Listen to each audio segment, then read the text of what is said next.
Xi? Já dá para jogar bola?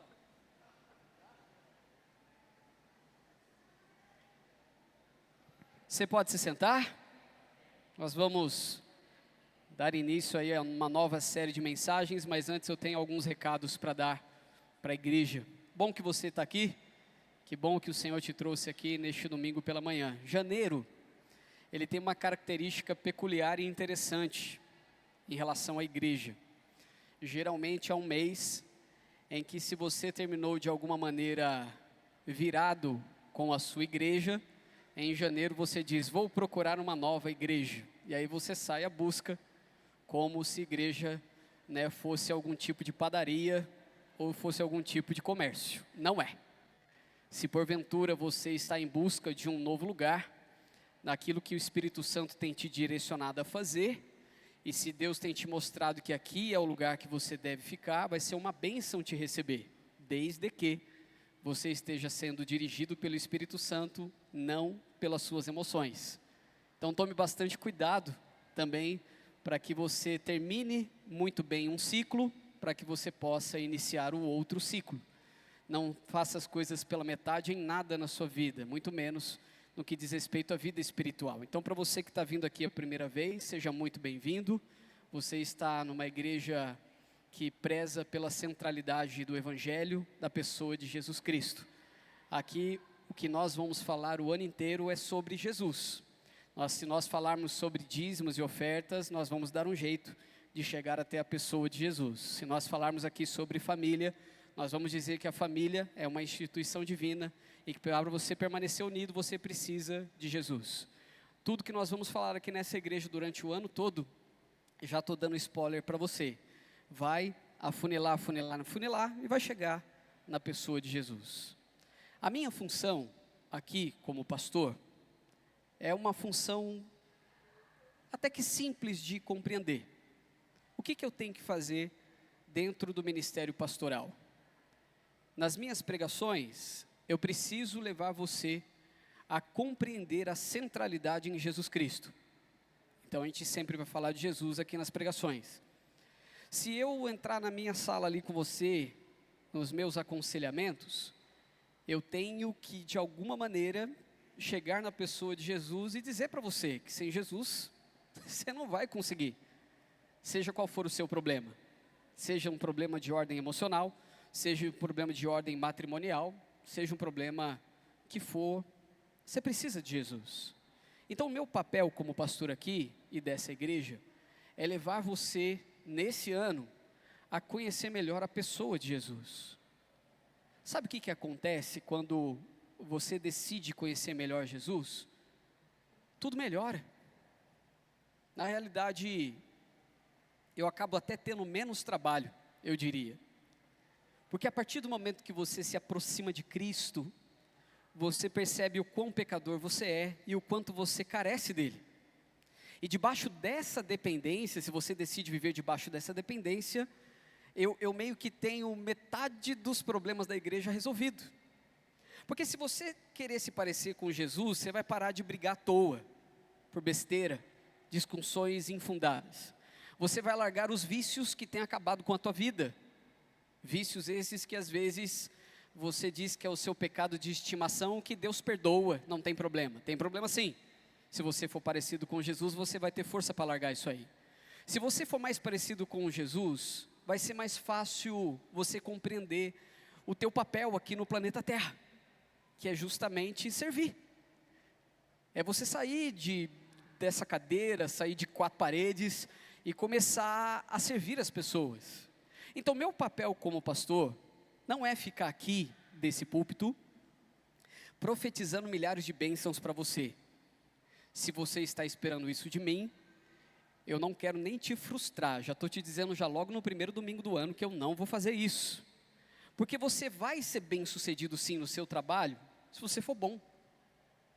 Amém? Se você suar bastante a camisa, esse empreendimento que você está começando de maneira honesta, se você botar o teu joelho no chão e buscar também conhecimento, eu tenho certeza que você vai prosperar. Se você for realmente bom no que você faz, não existe concorrência para você. Agora, tem muita gente que quer uma facilidade, né? Que é um chutinho, que Deus deu um chutinho para meio que pegar no tranco. Mas deixa eu te dizer, prosperidade, gente, tem tudo a ver com Cristo.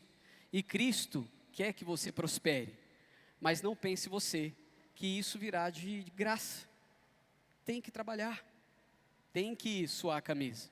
Então, nesse novo ano, no fundo do meu coração, eu desejo que você se pareça mais com Cristo Jesus.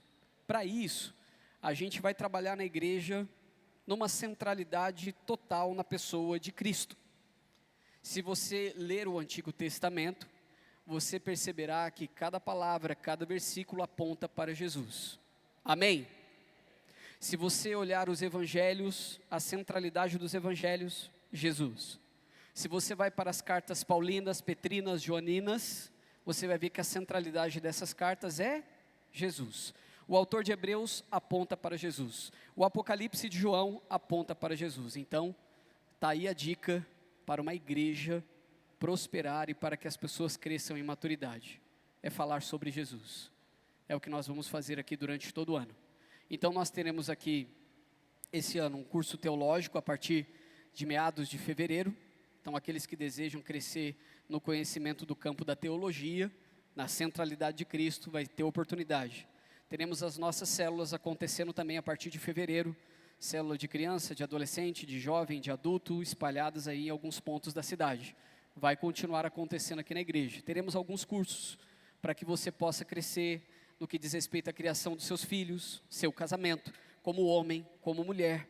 Nós queremos que você cresça em maturidade em diversas áreas da sua vida. Então, vamos oferecer também tudo isso centralizado em Cristo Jesus. Queremos te dar oportunidades para você servir aqui na igreja. Também existem diversos lugares aqui, dentro e fora da igreja, que você pode servir. Vamos começar a ser mais intencionais no que diz respeito aos que estão perdidos. Aqueles que precisam de esperança, que precisam de uma palavra de consolo, que precisam de uma palavra de encorajamento. Nós vamos trabalhar para que isso aconteça também. Então, peço apenas que você leve em consideração a oportunidade que você tem. Você que está vindo aqui a primeira vez, ou você que está ainda nessa fase de perceber se você quer ou não, né, Cristo Jesus em sua vida, eu peço que você considere em nome de Jesus estar mais próximo dele esse ano. Com isso, gente, você pode estar pensando assim, pô, é babo então, se o pastor vai falar só de Jesus, está fácil. Não está fácil não, meu irmão. Na realidade, o maior desafio da igreja contemporânea dos nossos dias é justamente falar sobre Jesus e tudo que ele oferece. É o maior desafio que existe. O maior desafio que tem para a sua vida hoje é viver como Jesus. Assim como era para a vida de John Bunyan, há 500 anos atrás. Assim como era 2000 anos atrás o maior desafio para o apóstolo Paulo. Continua sendo o maior desafio para os nossos dias. Então, de nada vale, né, você passar aqui 56 domingos, de manhã e de noite, se você, ao término de 2025, não tiver entendido a mensagem principal. Se você está mais parecido com Ele, conhecendo Ele melhor, ou não. Então, faça um compromisso com Deus, neste ano, de conhecê-lo de maneira mais profunda. Eu estou lendo um diário de David Brainerd. Este é um homem que escreveu suas memórias durante muitos anos, e John Wesley acabou pegando todas essas memórias escritas e ele fez esse diário desse cara. Muito bom livro. Ele é bem extenso, mas mostra justamente a vida dele como era, os altos e baixos que ele enfrentava, momentos que ele viveu de glória com Deus, momentos especiais que ele percebia, sentia, né, e vislumbrava a presença de Deus, e momentos de angústia tremenda, vale, escuridão, que ele tinha dúvidas acerca de sua salvação nesses momentos, mas que sempre Deus também tinha a graça de vir e endireitar o coração dele, e preencher o coração dele, preencher o vazio de sua alma. Vale muito a pena a leitura desse diário. Eu estou lendo, estou gostando muito.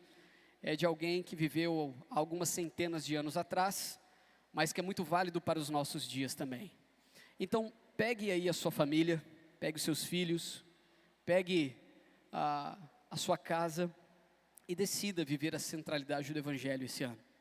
Se você quer um compromisso com Deus, você está no lugar certo. Eu quero muito que você seja mais parecido com Cristo e vou trabalhar para que isso aconteça. Amém? Amém? Amém. Então, eu vou orar por você. Nós teremos 2 novas séries de mensagens, uma pela manhã, outra à noite. Agora pela manhã, durante esse mês de janeiro, nós vamos falar da carta da alegria, a carta do apóstolo Paulo à igreja de Filipos, aos Filipenses, a carta aos Filipenses. Então, a gente vai falar todos os domingos sobre alguns temas bem específicos sobre Filipenses. Você pode ler também essa carta na sua casa depois, dar uma estudada nela, que isso só vai agregar no teu conhecimento. Então vamos falar sobre isso porque tem tudo a ver com esse novo ano, o ano de 2025 e todos os desafios que nós teremos pela frente. Então nada melhor do que começar falando sobre uma alegria inabalável, uma alegria que não depende das circunstâncias, uma alegria que vem do próprio Cristo Jesus sobre nós. Amém? E à noite nós vamos falar sobre as parábolas de Jesus, algumas parábolas com ensinamentos bem profundos.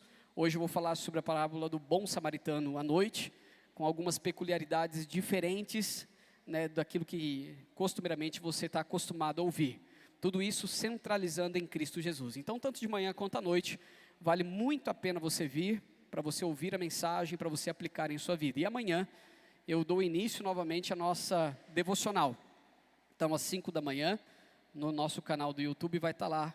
Eu vou estar gravando a devocional para você, continuando o livro de 1 Samuel que nós já estávamos estudando.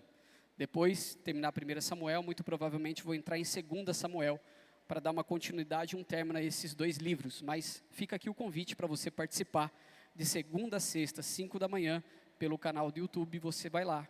E depois, se você não acorda às 5 da manhã, se você acorda às 9 horas da madrugada, depois você assiste, vai ficar gravado lá para você acompanhar também. E também tem como você acompanhar no Spotify, caso você goste apenas de ouvir a devocional, a gente tem esse meio também para você crescer em maturidade. Então vamos seguindo, vou dando os recados para a igreja e conforme as coisas forem acontecendo.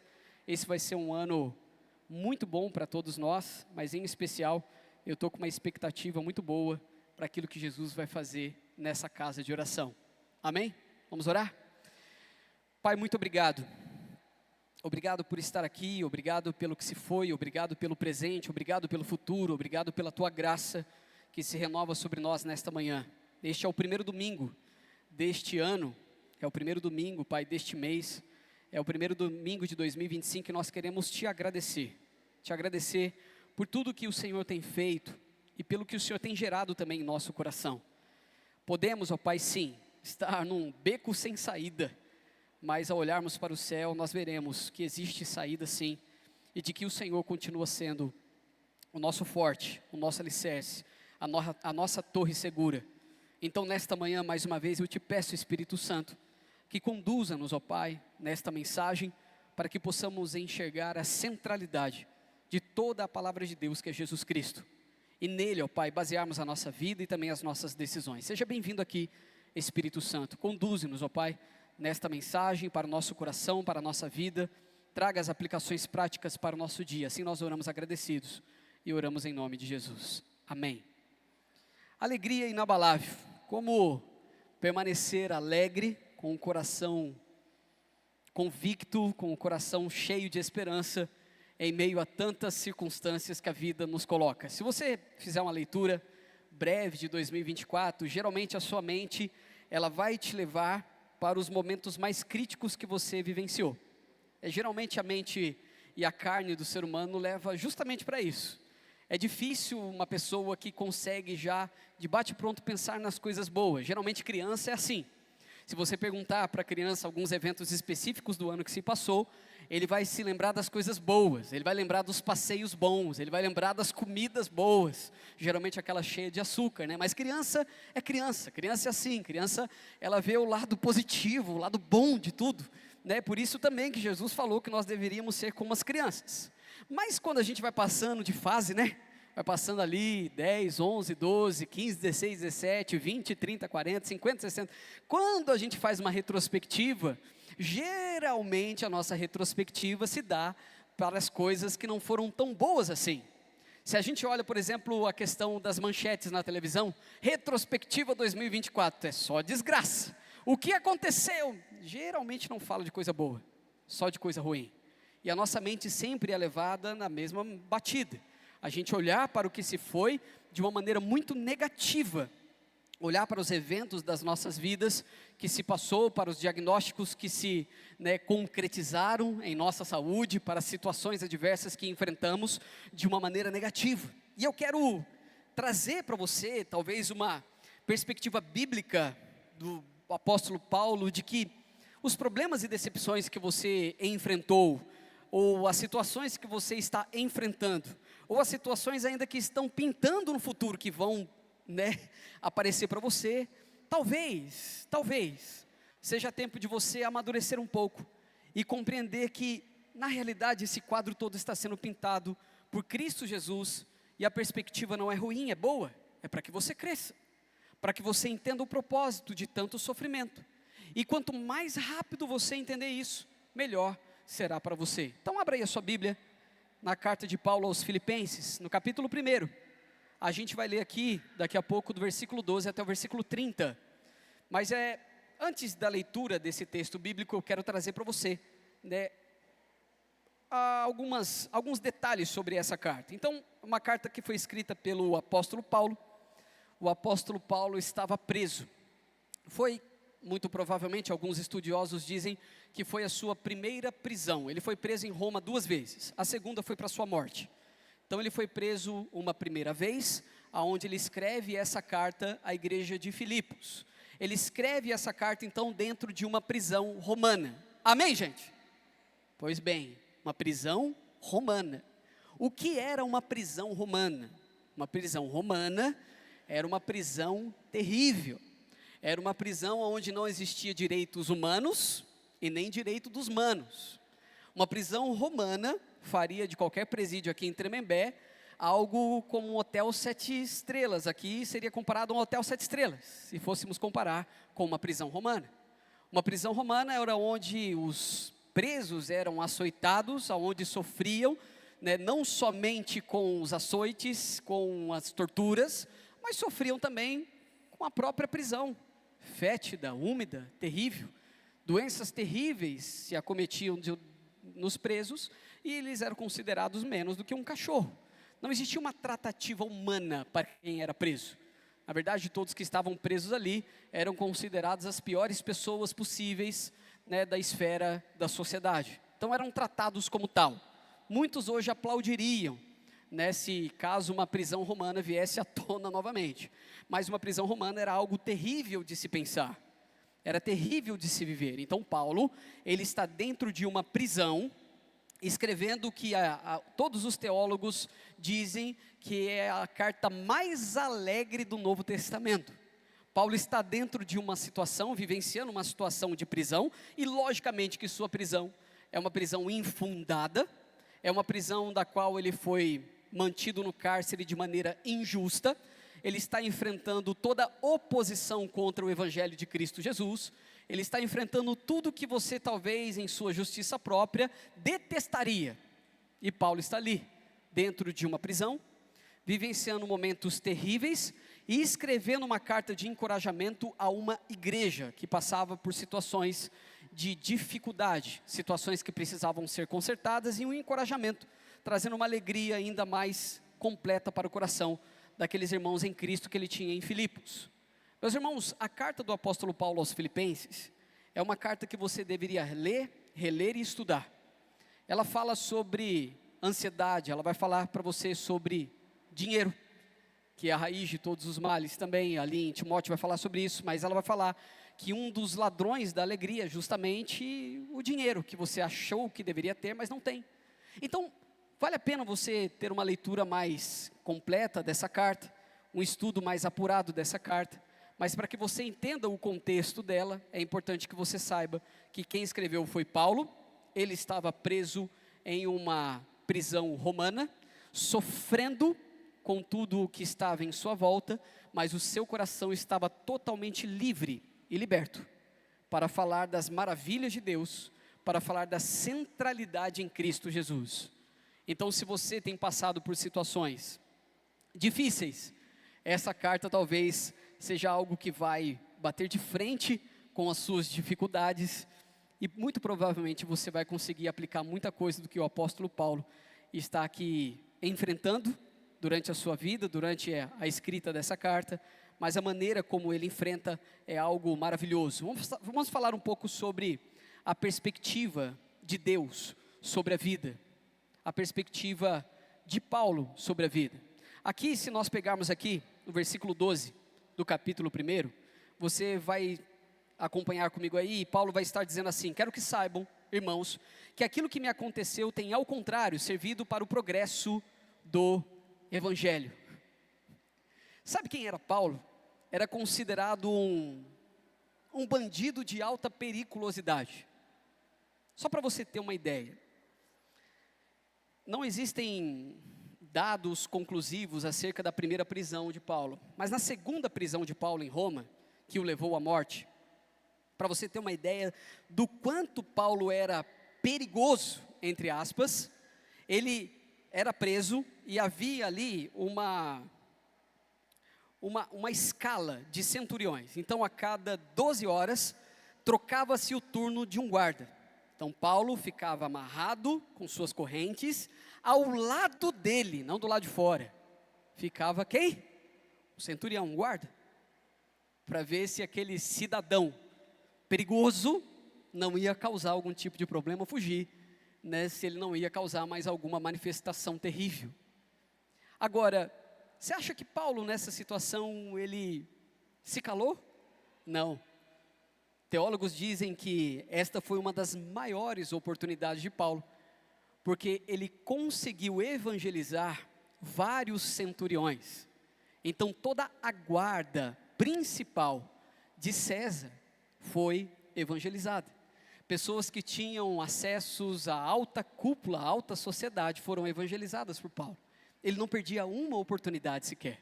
E nesse caso aqui, ele está preso, mas a perspectiva dele sobre Deus, sobre Jesus e sobre a vida, é algo que merece a nossa atenção. Nesse versículo 12 aqui, ele deixa claro: quero que saibam, irmãos, que aquilo que me aconteceu tem ao contrário servido para o progresso do Evangelho. Ele não via a sua prisão com olhos humanos, mas com olhos espirituais. Paulo olhava para a situação difícil da sua vida e ele enxergava Cristo em tudo. Em tudo que ele fazia, Cristo estava à frente. Então as suas adversidades ganhavam um quê de sobriedade, de esperança, porque ele sabia que Jesus estava cuidando de cada detalhe. Então aqui, ele olhava para o passado sem amargura. O versículo 12 diz isso para nós: apesar de ter enfrentado perseguições, açoites, prisões, falsas acusações, privações, naufrágios, fome e frio, Paulo enxergava tudo isso como instrumentos que Deus usou para o avanço do Evangelho. Em vez de ressentimento, ele via propósito. Essa é a diferença. Um cristão precisa enxergar as adversidades da vida, o passado, sem amargura. Ah, mas Deus levou muito cedo o meu irmão, Deus levou muito cedo o meu pai. Ah, mas eu enfrentei no meu trabalho, no meu empreendimento, já enfrentei a falência não sei quantas vezes e eu não dou conta disso. Meu irmão, você tem dois caminhos e para sempre você terá. Ou você enfrenta o seu passado sem amargura, ou você continua enfrentando o seu passado com amargura. E aí o que vai acontecer? Quando você enfrenta o seu passado sem amargura, tua perspectiva sobre o presente e o futuro muda. Agora, se tu enfrenta com amargura, você vai se tornar uma pessoa insuportável. A convivência com você vai ser daqueles minutos, alguns minutos de diálogo e já logo você vai querer sair pela tangente, porque não dá para ficar perto de gente amarga. Gente amarga é ruim demais. Gente que só reclama é terrível, nada tá bom. Ah, porque lá no passado um saudosismo desenfreado, sem noção, que só atrapalha. Teu passado não volta mais, seja ele bom ou ruim, passou. E o que você faz com o teu presente vai determinar muita coisa também do teu futuro. Então, como era o apóstolo Paulo? Versículo 12 diz para nós: ele poderia estar falando com a igreja, ele poderia estar murmurando, ele poderia estar ali reclamando, ele poderia estar ali dizendo para a igreja, olha o que eu enfrentei, não. Ele está dizendo, olha, tudo o que eu enfrentei, valeu a pena. Olha, eu estou preso, mas ao contrário do que vocês pensam, porque a mente humana, a carne, sempre vai levar a gente a pensar dessa maneira. Ao contrário do que vocês pensam, eu estou bem. Deus sabe o que faz, Ele me colocou aqui, e Ele sabe exatamente o que está fazendo. Quem dirigia a vida do apóstolo Paulo? Cristo Jesus. Quem dirige a sua vida? Cristo Jesus. Então qual é a diferença, pastor? A diferença é que Paulo sabia que Cristo dirigia, e Paulo tinha convicção de que o melhor estava acontecendo para a vida dele, porque Cristo estava à frente. A diferença com você é que você não aceita os caminhos que o Senhor coloca na tua frente. Você quer andar na contramão de todo jeito. Aceite a soberania de Deus de uma vez por todas. E veja teu passado sem amargura. Você sabe os erros que cometeu, sabe os pecados que você arrastou, então abandone-os, arrependa-se, mas a partir daqui, siga em frente. Ele também olhava para o presente com alegria, dos versículos 13 a 18, e nós já vamos ler esses versículos também. Você vai perceber que a prisão de Paulo não interrompeu o seu ministério, pelo contrário, abriu novas portas. Quantos de vocês aqui, eu já conversei e falam assim, pastor, no passado, fazia tanta coisa na igreja, e hoje, você não move uma cadeira. Mas por quê? Porque eu me frustrei muito. Mas quem falou para você que a história do cristianismo é sobre você? Não é sobre suas frustrações.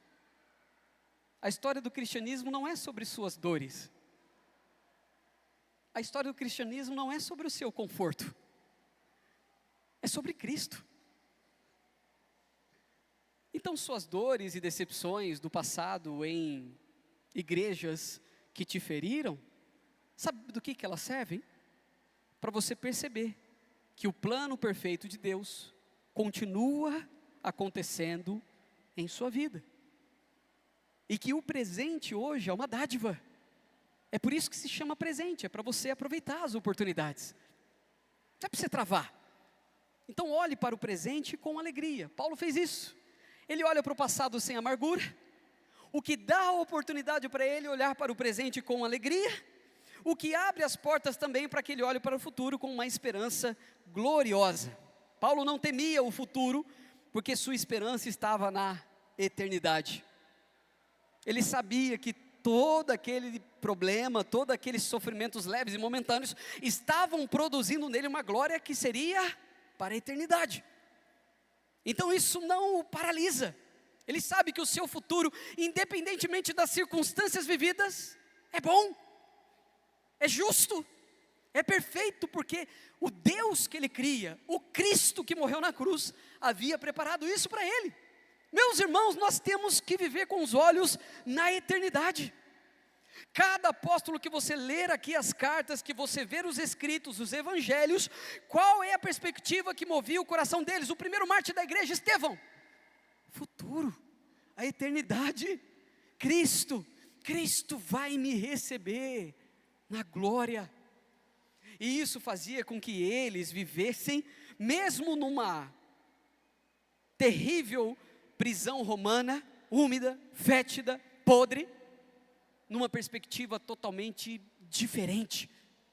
Parece que estavam fora de sintonia, parece que não estavam vivenciando aquilo na sua realidade, parecia até que eles estavam inventando uma história paralela para não pirar, mas não.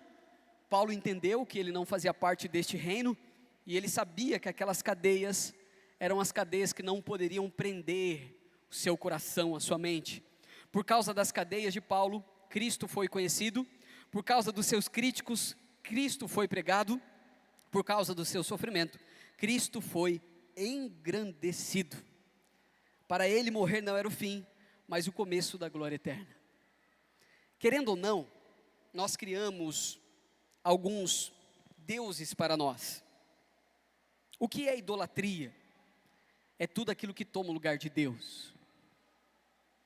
Se você é novo na fé, ou se você não amadureceu na fé, você ainda acha que a idolatria é uma escultura de gesso, de madeira ou de qualquer outra coisa que uma pessoa tem dentro de casa, em algum lugar específico, com uma luzinha, com uma vela, ou em alguns pontos da cidade de Taubaté. Você olha aquela situação e muitas vezes diz: olha, isso é errado. Então, se você é novo na fé, ou se você está há 20 anos na igreja, e vê idolatria somente como isso, você precisa crescer, você precisa amadurecer. Porque idolatria, na realidade, é tudo aquilo que toma o lugar de Deus em sua vida. Você pode ser um idólatra quando tua saúde toma o lugar de Deus, quando tua profissão toma o lugar de Deus, quando o teu ministério toma o lugar de Deus. A idolatria tem uma sutileza que muitas vezes nós não percebemos. A idolatria, ela pode ser criada na sua vida dentro de uma igreja como essa. Você pode dar mais vazão às suas práticas espirituais do que ao próprio Cristo Jesus. Você pode passar a idolatrar a sua vida de leitura da Bíblia, de oração, que ninguém é como você, do que você faz, e deixando Cristo de lado. É muito sutil. No fim das contas, eu acho que a gente vai se surpreender demais do quanto de cristão protestante é idólatra no dia do julgamento final. Porque idolatrou seus filhos, seu casamento, seus negócios, porque fez e aconteceu, deixando o verdadeiro Cristo de lado. Você percebe que Paulo, nessa perspectiva da carta aos Filipenses, a centralidade da vida dele é Cristo. Nisso ele deixa completamente de lado a questão de estar num lugar confortável, fazendo uma correlação com a bênção de Cristo Jesus. Isso não existe. Em nenhuma carta paulina, você encontrará esses dois aspectos. É por isso que essas igrejas que hoje existem, que pregam a teologia da prosperidade, são igrejas antibíblicas. Porque eles fazem justamente essa correlação da tua riqueza e prosperidade material, do teu conforto, com a tua vida correta diante de Deus. Não existe. Isso não existe. Porque se nós olharmos para Paulo, não existiu. Se nós olharmos para Pedro, não existiu. Para João, não existiu. Para Tiago, não existiu. Para Judas, não existiu. Para os outros apóstolos, ninguém passou perto disso. Não existia isso. Não existia essa correlação. Então, preste atenção. Que quando eu falo de alegria inabalável, eu estou dizendo para você que independentemente das circunstâncias, o foco neste ano não deve ser o quanto você vai adquirir de recurso financeiro, mas sim o quanto você é parecido com Cristo Jesus. Agora, se tua casa sair, meu irmão, eu quero agradecer a Deus pela dádiva que você vai receber. Se tua empresa prosperar, eu quero louvar a Deus pela sua vida e pela capacidade que Ele lhe deu de fazer uma boa gestão. Se você conseguir esse ano alcançar os seus objetivos, nossa, glória a Deus por isso. Mas que bom será também se a tua prioridade for Cristo Jesus, porque essa era a prioridade de Paulo. Preso, ainda com esperança, porque na própria carta aos Filipenses ele diz que vai estar novamente com eles mais uma vez. Então ele sabia de alguma maneira que ele ia sair. Foi a primeira prisão dele em Roma, a segunda foi para morrer. Mas ele sabia que aquela situação em si, ele sabia que Deus estava no controle de tudo. Então olhe para mim aqui, todos vocês, por favor. Olhem para mim. Foge desse negócio de que a vida cristã sempre, em todo momento, tem que estar 100% favorável. Foge desse negócio de criar um Deus para você. Um Deus que não existe na Bíblia. Um Deus que não está em nenhuma página aqui, ó. Foge disso. Esse será um ano maravilhoso para você. Talvez de lutas que talvez você nunca tenha enfrentado tantas. Mas se você decidir se aproximar de Cristo, meu irmão e minha irmã, eu garanto para você que você não se arrependerá. Amém? Então vamos falar. Vamos à leitura do texto. A partir do versículo 12. Os sofrimentos de Paulo, que contribuíram para a expansão do Evangelho. Quero que saibam, irmãos, que aquilo que me aconteceu tem, ao contrário, servido para o progresso do Evangelho. Como resultado, tornou-se evidente a toda a guarda do palácio e a todos os demais que estou na prisão por causa de Cristo.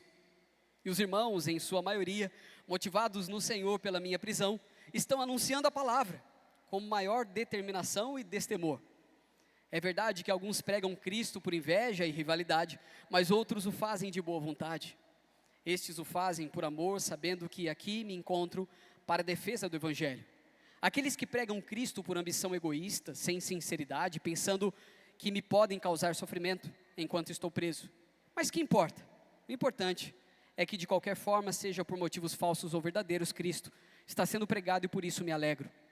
De fato, continuarei a alegrar-me, pois sei que o que me aconteceu resultará em minha libertação, graças às orações de vocês e ao auxílio do Espírito de Jesus Cristo. Aguardo ansiosamente e espero que em nada serei envergonhado. Ao contrário, com toda a determinação de sempre, também agora Cristo será engrandecido em meu corpo, quer pela vida, quer pela morte. Porque para mim o viver é Cristo e o morrer é lucro. Caso continue vivendo no corpo, terei fruto do meu trabalho e já não sei o que escolher. Estou pressionado dos dois lados. Desejo partir e estar com Cristo, o que é muito melhor. Contudo, é mais necessário, por causa de vocês, que eu permaneça no corpo. Convencido disso, sei que vou permanecer e continuar com todos vocês para o seu progresso e alegria na fé, a fim de que pela minha presença, outra vez a exultação de vocês em Cristo Jesus transborde por minha causa. Não importa o que aconteça, exerçam a sua cidadania de maneira digna do Evangelho de Cristo, para que assim, quer eu vá e os veja, quer apenas ouça o seu respeito em minha ausência, fique eu sabendo que vocês permanecem firmes num só espírito, lutando unânimes pela fé evangélica, sem de forma alguma deixar-se intimidar por aqueles que se opõem a vocês. Para eles, isso é sinal de destruição, mas para vocês, de salvação, e isso da parte de Deus. Pois a vocês foi dado o privilégio de não apenas crer em Cristo, mas também de sofrer por Ele, já que estão passando pelo mesmo combate que me viram enfrentar, agora ouvem que ainda enfrento. Agora, alguns princípios elementares aqui nessa passagem do apóstolo Paulo. Primeiro deles é: tenha certeza do favor de Deus em sua vida. Comece o seu ano dessa maneira: será que Deus tem seu favor sobre mim? Se você é salvo, porque creu em Cristo Jesus, pela fé, foi alcançado por Cristo, se arrependendo dos seus pecados, meu irmão, tenha certeza do favor de Deus em sua vida. O versículo 19: porque estou certo de que isto mesmo, pela vossa súplica e pela provisão do Espírito de Jesus Cristo, me redundará em libertação. Numa outra versão, a versão da NVI: pois sei que o que me aconteceu resultará em minha libertação, graças às orações de vocês e ao auxílio do Espírito de Jesus Cristo. Ele tem certeza do favor de Deus em sua vida, por dois motivos. Primeiro, pela oração da igreja. A igreja continua orando. Meus irmãos, você tem noção de que hoje, antes de você abrir os seus olhos e levantar da sua cama e decidir vir à igreja, existiram pessoas neste mundo, seus irmãos em Cristo, que oraram por você.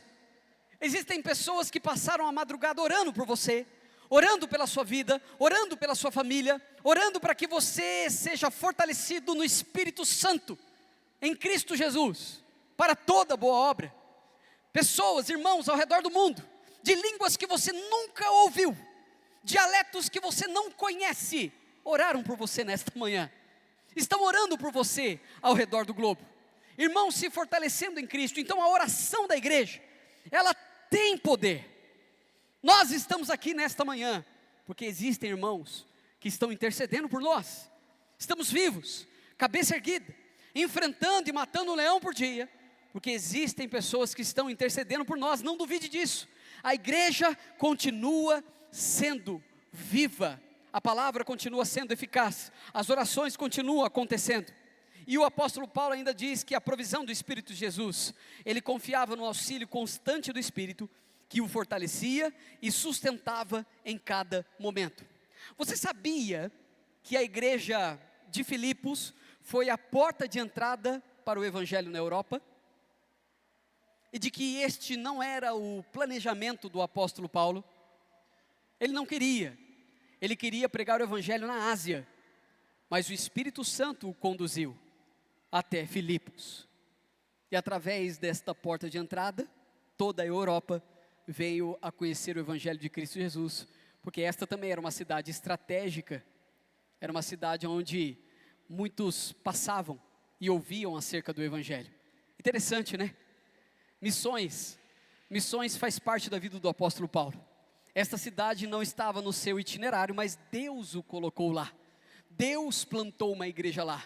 Deus fez com que a igreja chegasse ao ocidente, através do apóstolo, através desta igreja em Filipos, desta porta de entrada à igreja na Europa. Nós estamos aqui hoje, justamente por conta dessa igreja, das orações, da expansão do reino, do evangelho de Cristo Jesus. Então a igreja, e ele tinha essa convicção, essa plena convicção. Por que ele diz que ele vai sair da cadeia, ele vai sair dessa prisão de Roma? Pela oração da igreja, de outros irmãos. E por quê? Porque ele estava sendo guiado pelo Espírito Santo de Deus. Então muito provavelmente o Espírito o conduzia, dizendo que ele voltaria a ter comunhão com os irmãos da igreja de Filipos. Então, meu irmão, não resta nada para nós, se não ter a certeza do favor de Deus em nossa vida. Temos que ter esta certeza, e diante desta certeza, nós devemos abandonar aquilo que nos afasta do nosso Criador. Pense você, o próprio mundo às vezes prega contra ele mesmo.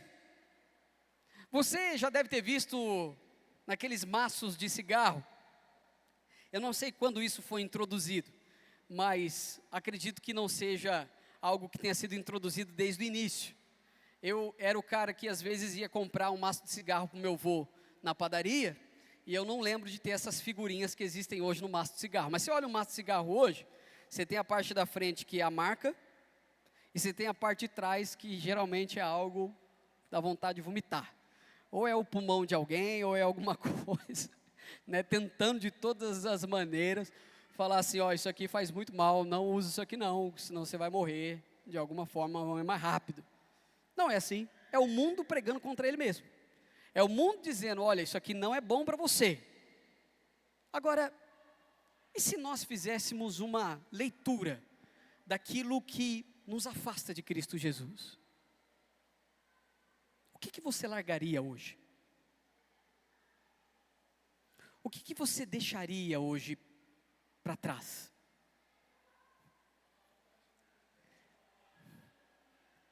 Se você fizesse uma lista de início de ano, vamos lá. Nessa lista, ao invés de você colocar as coisas que você deseja alcançar, você fizesse uma lista daquilo que te afasta do teu Salvador, de ser mais parecido com Cristo. Eu acho que você colocaria um limite para as redes sociais, que você tanto gosta. Você seria menos frenético no trabalho, que consome tanto o seu tempo, acaba não sobrando tempo para nada. Você seria um pouco mais efetivo no assunto que diz respeito à família, sua família. Investiria mais, entenderia melhor as situações e como elas acabam surgindo em sua casa, para tentar de alguma maneira corresponder à altura, espiritualmente falando. Provavelmente você deixaria alguns vícios de lado, você abandonaria alguns grupos de WhatsApp, você deixaria de frequentar alguns lugares que não são para você, você ia parar de tomar aquele cafezinho às 3 da tarde, onde você se encontra com a possibilidade de adultério na sua vida e no seu casamento. Tem coisas que você deixaria de lado. Tem conversas que você já não teria mais. Se você fizesse uma lista, que não precisa ser extremamente rigorosa não, de coisas que você já percebe, que já vem aqui, ó, no automático, e você tomasse a decisão, não, esse ano eu vou deixar de lado, está tomando muito meu tempo, talvez algumas coisas mudariam para você. Como que Paulo alcança esse favor, essa certeza do favor de Deus em sua vida? Ele alcança essa certeza do favor de Deus em sua vida dentro de uma prisão, porque ele não está nem aí com as notícias da economia, com a possibilidade de um país ir à falência ou não. Ele está mais preocupado em difundir a mensagem do reino do qual ele faz parte. Favor. Não é interessante? Não é uma perspectiva totalmente diferente? Você percebe que não tem a ver contigo, tem a ver com Cristo. Se você ainda acha que foi você que encontrou a Cristo, você está redondamente enganado. É o contrário. Foi Ele que te achou. Na tua perspectiva, numa perspectiva bíblica, foi Ele que se deixou ser encontrado por você. Meu irmão, não duvide, é o mesmo Cristo. São situações com uma pintura um pouco diferente, mas é a mesma coisa. Continuamos aqui com muitos planos e projetos, e por vezes deixamos o mais importante de lado, a centralidade em Cristo Jesus. Em segundo, olha para o seu futuro com expectativa. Por que nós podemos ter expectativa e esperança?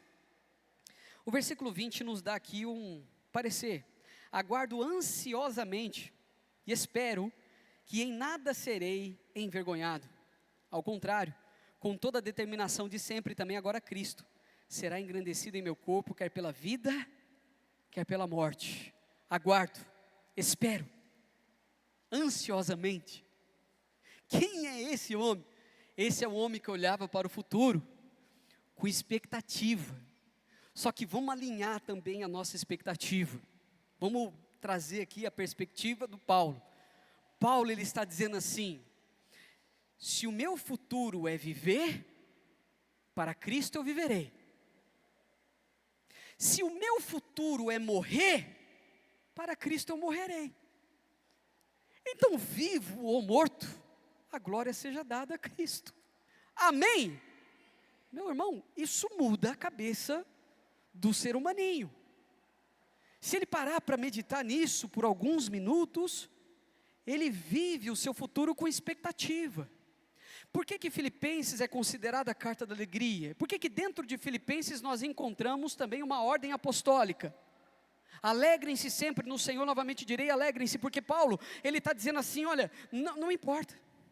Se Cristo alcançou a sua vida, tudo que você tem para contribuir com o mundo é alegria, é paz, é expectativa em relação ao futuro. A palavra aqui é apocaradoquia, um termo bem expressivo. Ela aponta para um futuro com expectativa fervorosa, como alguém erguido nas pontas dos pés, com os olhos fixos adiante, apoiando os ombros nos ombros de gigantes. Já pensou? O apóstolo Paulo dizendo, aguardo ansiosamente, espero, tenho esperança. É como se ele tivesse apoiado no ombro de gigante, na ponta do pé, olhando lá para frente dizendo, eu estou vendo, o que me aguarda é muito bom. Então se eu ficar aqui hoje, estou com Cristo, é bom, muito bom. Mas se eu for, bom, deixa eu ver, é muito bom também. Então não adianta, aonde eu estou, independentemente das circunstâncias, é bom. Amém? Amém? A expectativa de Paulo se manifesta de duas maneiras: de não ser envergonhado e de glorificar a Cristo no corpo. Seja por meio da vida ou da morte, Paulo quer que Cristo seja engrandecido em sua existência. em sua existência. Cristo seja engrandecido enquanto Ele existe, para Ele viver uma oportunidade de servir a Cristo. Morrer é lucro, pois significa estar com Cristo Jesus. Então, nessas duas expectativas aqui do apóstolo Paulo, ele tem a expectativa de não ser envergonhado. Ele vai enfrentar as situações, inclusive a possibilidade de morte, ele sabe que não será envergonhado. E a segunda é glorificar a corpo no Cristo, o Cristo que ele cria. E em terceiro e último, aqui, viva de modo digno do Evangelho. Viva de modo digno do Evangelho. Eu já falei várias vezes, e eu tenho que repetir isso com uma certa frequência. Essa palavra, ela fere muito quem quer viver o seu próprio Evangelho. Mas deixa eu te dizer, Mateus, Marcos, Lucas e João, nós poderíamos chamá-los de evangelhos de Cristo Jesus. Não existe o evangelho do Danilo, nem o evangelho do Trone, nem o evangelho do Rogério, nem o evangelho do Rodrigo. Não existe o evangelho do Douglas, não existe o seu evangelho. Existe o evangelho de Cristo Jesus. Então é simples assim, meu irmão. Para a gente saber separar as coisas, a tua escolha é muito importante. Se você quer viver o seu próprio evangelho, acreditando que o inferno não existe, que no fim das contas, mesmo você sendo o maior bandido gospel possível e imaginável, você vai para o céu. Mesmo você acreditando que não tem que servir ninguém, que você tem que ser servido o tempo todo, mesmo sendo um mau caráter de carteirinha, assinada ainda pelo Partido das Trevas, se você ainda acha que diante de tudo isso, você vai para o céu, esse é o evangelho que você criou. Porque o evangelho segundo Jesus, o caminho é estreito, a porta é estreita, a situação é um pouco mais delicada, não é do seu jeito, é do jeito dele, a direção vem dele, é o Espírito que guia. Então, você passa a deixar o controle total em suas mãos. E você é guiado pelo Espírito Santo de Deus, você abandona o pecado. Quando você peca, quando você mente, você fica mal. Quando você fala um palavrão, você fica mal. Quando você fala algo que você não deveria, você fica mal. Quando você tem uma atitude que desagrada, você sabe que desagrada a Deus, que é pecaminosa, você fica mal, você se arrepende. Aquilo você precisa resolver, você bota o teu joelho no chão, você carece da misericórdia divina. Quando você compreende o Evangelho de Cristo Jesus, você sabe que no fim das contas, você é a pior pessoa que existe. Que você merece o inferno. Mas pela infinita misericórdia divina, Cristo veio a este mundo e te resgata do poder das trevas e traz você para a luz dele. Na sua compreensão do que é evangelho, você precisa abandonar o pecado e se esforçar, a Bíblia fala disso, para viver em santidade. Se tua escolha é viver o seu próprio evangelho, não diga que você é um cristão. Crie uma religião para você. Alugue um ponto e abra uma nova religião. Pregue aquilo que você acha que é do teu evangelho. Porque tem muita gente aí hoje falando e acontecendo e dizendo que é, mas no fim das contas não é. Ter uma tatuagem de Jesus ou uma cruz cravejada de diamante no teu peito não quer dizer nada. No fim das contas, quando a gente chegar lá diante do portão, o Senhor vai falar assim: você se esforçou para ser como meu filho, entra, esse lugar aqui foi preparado para você. Ou você vai chegar lá, e aí vai olhar para você e falar: olha, parabéns, você conseguiu ser igual Satanás, aqui você não entra. Em alguns casos até pior que o Satanás. E vai ser assim. Então vamos, meus irmãos, viver de modo digno do Evangelho não é algo ruim. Por quê? Porque dentro de uma prisão tem esperança. Paulo, quando ele põe nas pontas dos pés, no ombro de gigantes, e ele fala, deixa eu ver como é que vai ser o meu futuro, ele fala, olha, vai ser bom também. Com Cristo, o passado é sem amargura, o presente é com expectativa, e o futuro é com esperança? Espera aí, não tem um caminho melhor. Então, viva de modo digno do Evangelho, porque isso traz esperança para o seu coração. Paulo inicia aqui do versículo 27 ao versículo 30, exortando de maneira poderosa. Olha os termos aqui que ele emprega. Não importa o que aconteça, exerçam sua cidadania de maneira digna do Evangelho de Cristo. Exerçam. Aqui é um termo militar. De maneira digna é outro termo militar. Continuando, ele fala assim: para que assim, quer eu vá e os veja, quer apenas ouça a respeito em minha ausência, fique eu sabendo que vocês permanecem firmes, num só espírito, lutando unânimes pela fé evangélica. São termos que Paulo se utiliza aqui, dizendo, somos um exército. A guerra é constante. O cristão genuíno, ele não tira a armadura, ele só ajusta. Ele dorme com ela, porque ele está constantemente em guerra. Então precisamos de coerência, de cooperação, e precisamos confiar em Cristo Jesus para tudo que está por acontecer. Meus irmãos, este ano pode ser um ano maravilhoso. Se você está vivendo um presente momento, numa situação difícil, igual a do Paulo, preso, você não está numa prisão, né? Mas você está num lugar assim que você não vê saída, difícil, a paz complicado. Olhe para a cruz. Olhe para a cruz. Você vai encontrar saída.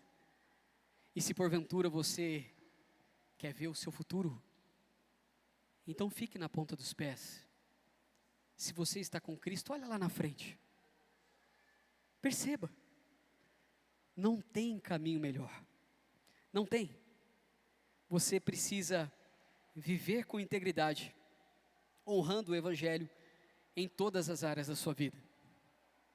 Cooperar com os seus irmãos, mantendo a unidade da igreja.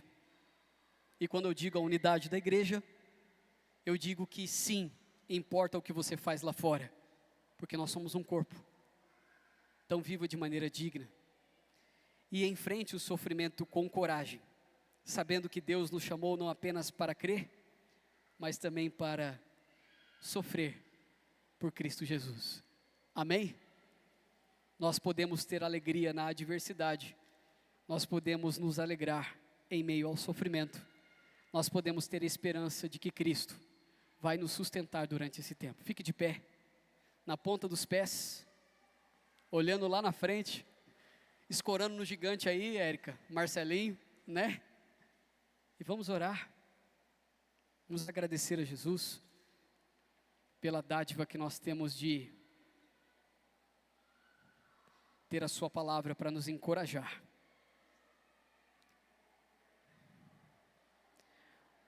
Obrigado, Senhor, pela tua gloriosa palavra. Obrigado, Jesus, por ser um Deus de misericórdia.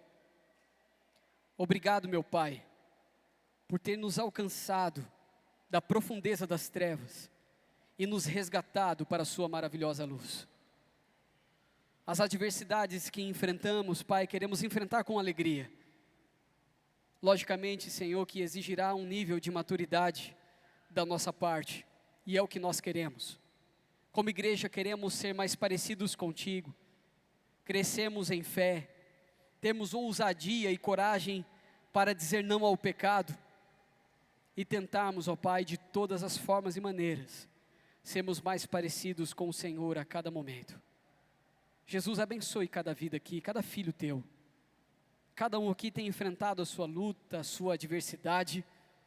Cada um aqui talvez se encontra numa cela particular, como se encontrava o apóstolo Paulo.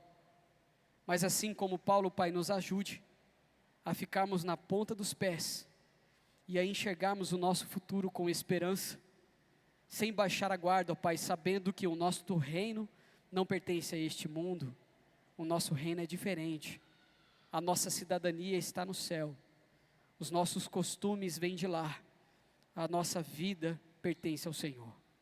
Nesta manhã, Senhor, fortalece o nosso coração, fortalece a nossa vida, dirige, Pai, a nossa vida segundo os Teus eternos propósitos, e nos encha, meu Pai, mais uma vez, com a alegria que vem do céu. Nós Te louvamos, nós Te agradecemos, nós Te bendizemos, e nós oramos em nome de Jesus. Amém. Amém. Vou pedir para que permaneça de pé todos os irmãos que vão, neste momento, participar da ceia do Senhor. Talvez você pergunte assim, mas quem pode, pastor, participar da ceia? Quem foi batizado numa igreja cristã evangélica, já numa fase onde você escolheu ser batizado. O batismo de crianças não é válido. Se você tem tido comunhão com uma igreja, seja essa igreja ou outra igreja cristã evangélica, você é assíduo, você frequenta, você faz parte do corpo. Você não fica pulando de galho em galho, de lugar em lugar. Você faz parte de um corpo. Hoje você decidiu estar aqui, mas é só uma visita, você está seguindo aquilo que o Espírito está te falando. Se você tem sido assíduo na sua igreja, participe. E se você está com a sua vida em dia, né, meu irmão? Em dia, que eu digo você conseguiu abandonar o pecado. Abandonou o pecado, tem vivido uma nova vida em Cristo Jesus. O momento da ceia do Senhor é para nos levar a uma reflexão acerca de Cristo, do que Ele representa para nós, de quem Ele é para nós. Então, como a própria palavra de Deus nos diz, a gente precisa de seriedade e honrar o sacrifício dele na cruz. Se hoje você não está preparado para participar da ceia, por algo que você precisa resolver, resolva. Não tem problema. Ah, mas o que vão pensar de mim? Meu irmão, é entre você e Cristo. Ninguém tem que pensar nada de você. É entre você e aquele que te salvou. É melhor você honrar a Cristo do que ficar bem com os homens. É nele que você tem que pensar, é nele que você tem, para ele que você tem que viver. Então, se você está em condições hoje de participar da ceia do Senhor, então durante essa próxima canção, pegue os elementos, e medite sobre o sacrifício de Cristo na cruz do Calvário. Amém? Que letra, né? A palavra nos leva da treva à luz. Se você está na luz, que é Cristo, permaneça, não saia, confie, continue, caminhe, porque o céu é logo ali, e é para lá que nós estamos indo. Momento como esse, momento que podemos celebrar a ceia do Senhor, é um momento especial, irmãos.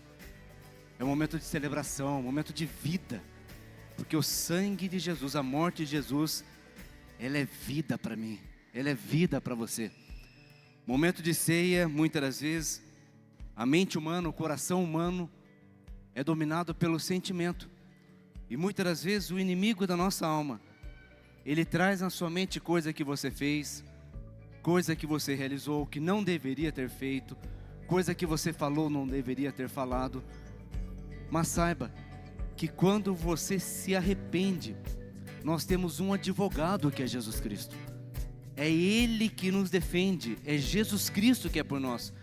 E o sangue dele vertido na cruz do Calvário, o sangue de Jesus nos purifica de todo o pecado. É todo, irmãos, é todo o pecado, todo. Tenha sua mente livre, tenha o seu sentimento em Cristo livre, sabendo que foi por você que Jesus padeceu na cruz do Calvário. E nós estamos em Cristo, nova criatura nós somos. E em Cristo, nós somos mais do que vencedores. Vencer o quê? Tudo aquilo que desagrada o Senhor. E nós vamos permanecer na presença dEle, porque Ele é fiel. Eu quero ler em 1 Coríntios 11, 23. É uma leitura conhecida, é uma leitura oficial de ceia. Mas eu gostaria que você não rotineiramente, mas preste atenção, deixa a palavra, o versículo, cada detalhe falar no seu coração.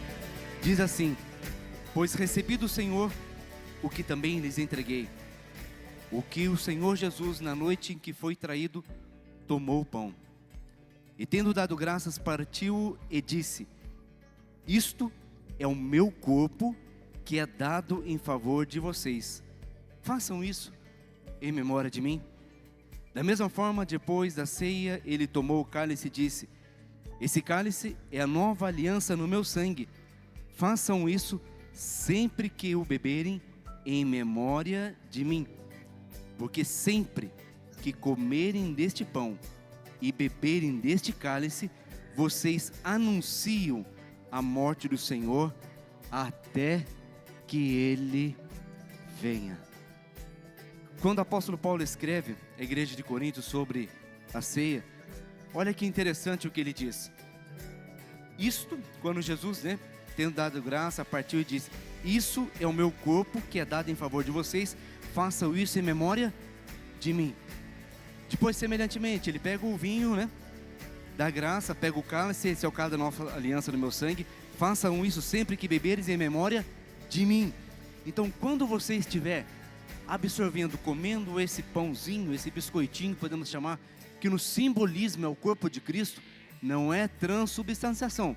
Nós vamos orar, continuará sendo o pão.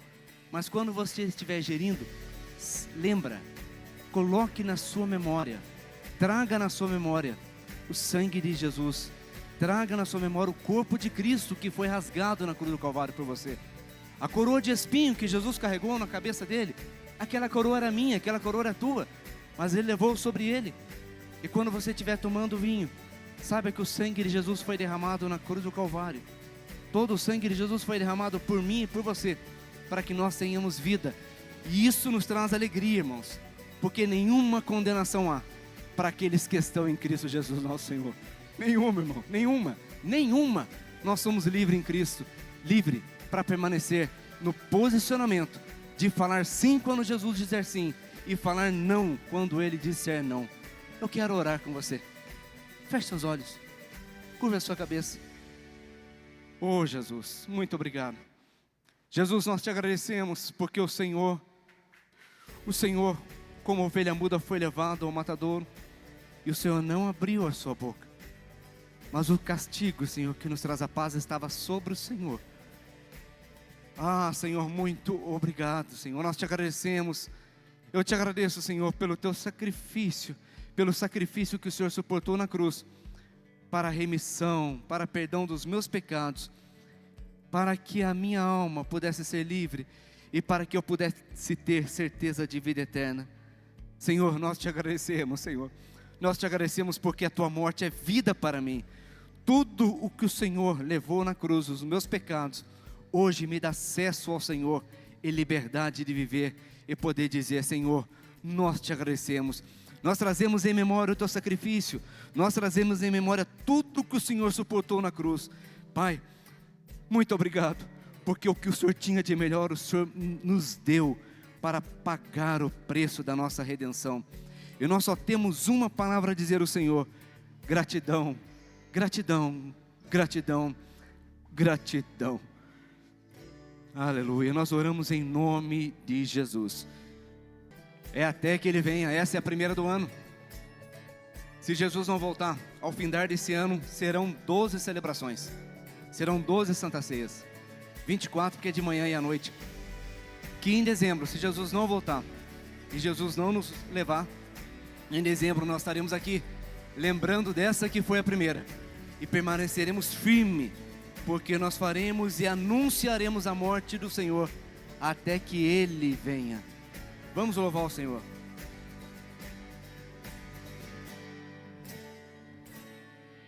Que o amor de Deus o Pai, a graça do nosso Senhor e Salvador Jesus Cristo e a comunhão com o Espírito Santo seja comigo e com você, hoje e para todo sempre.